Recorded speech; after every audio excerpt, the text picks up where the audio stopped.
Hello everyone and welcome to this episode of Ignition Time.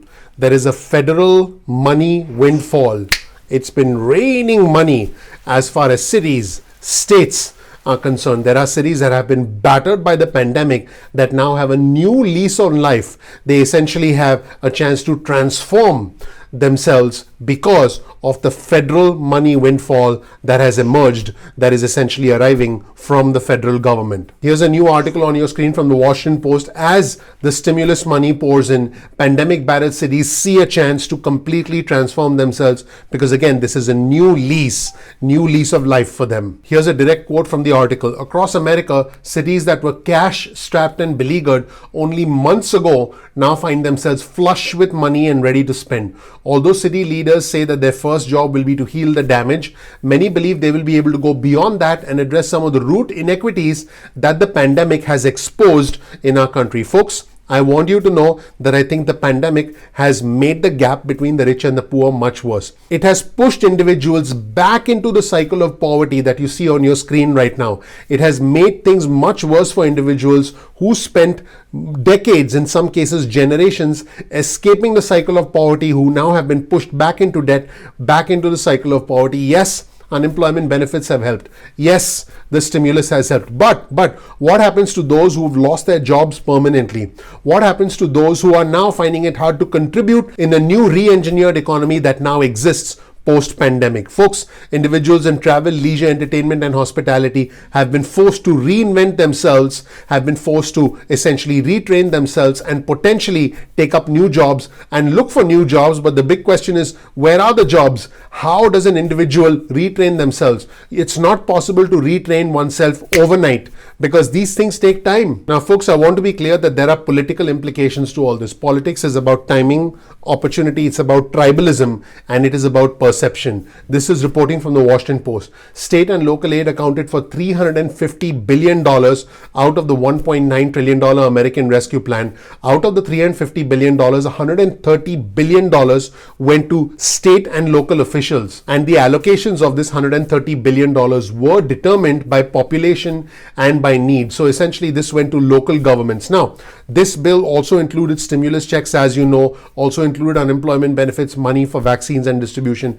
But Republicans trashed the state component of the American Rescue Plan as a blue state bailout, and they said that cities would essentially waste the money. And keep in mind that earlier rounds of stimulus last year from former President Trump and under a Republican administration, under a Republican-led Senate, essentially did not include any money or negligible amounts of money for states. This is a comment from the Senate Minority Leader Mitch McConnell. Democrats want to send wheelbarrows of cash to state and local governments to bail out mismanagement from prior to the pandemic. What's ironic is that Mitch McConnell's home state of Kentucky used over $500 million of money from the federal government to top up their unemployment benefit trust fund.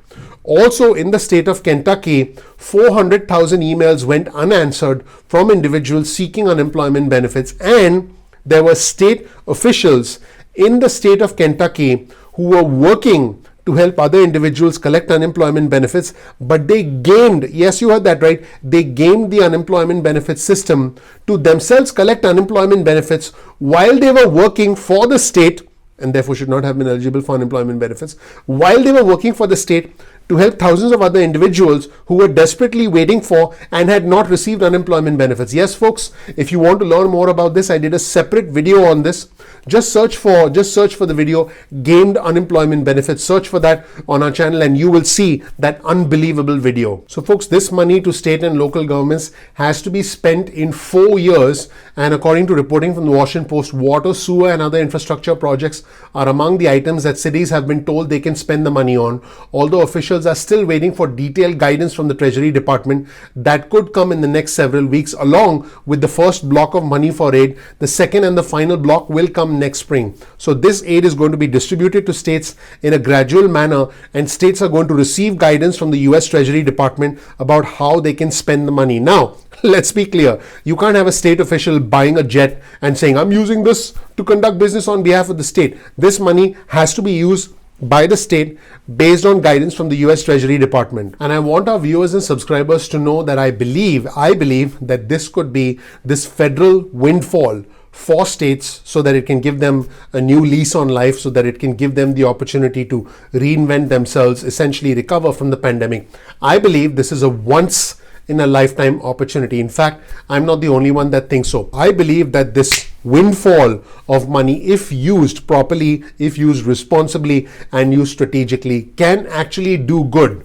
I do believe it can actually do good. Here's an interesting quote from Robert Simpson, who's a chief executive at the Center State Corporation for Economic Opportunity. This is Chamber of Commerce in Syracuse, New York. He said, "An opportunity like this doesn't come around all that often. Communities would be remiss not to think strategically."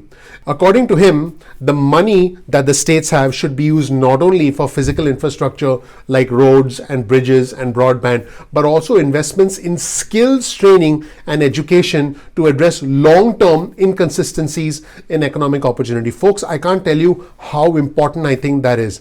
I think that individuals who have lost their jobs permanently, I think all individuals, doesn't matter whether you're white, whether you're African American, Hispanic, all individuals need some degree of retraining.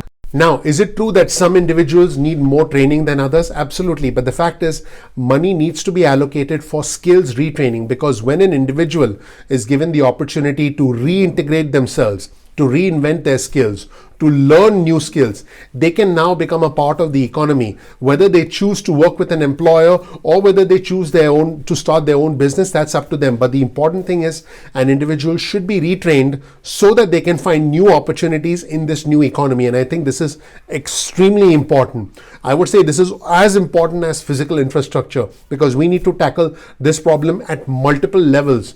We need to help everyone have a real shot at the American dream. This is not about just trying to get through the pandemic. This is about having a real shot at the American dream. And as far as Syracuse is concerned, Syracuse in New York saw unemployment go as high as 16% at the peak of the pandemic last year. Pretty incredible. And many individuals, millions, had to adapt to a different and evolved jobs market across the Northeast, not just in Syracuse, New York. Here's another comment from Simpson. He says, "If we're not investing in the 21st century infrastructure, then we put ourselves at risk in the next pandemic." Folks, money to state and local governments needs to be used intelligently, strategically, honestly, and ethically to help retrain our individuals and to help redevelop and re-engineer our infrastructure.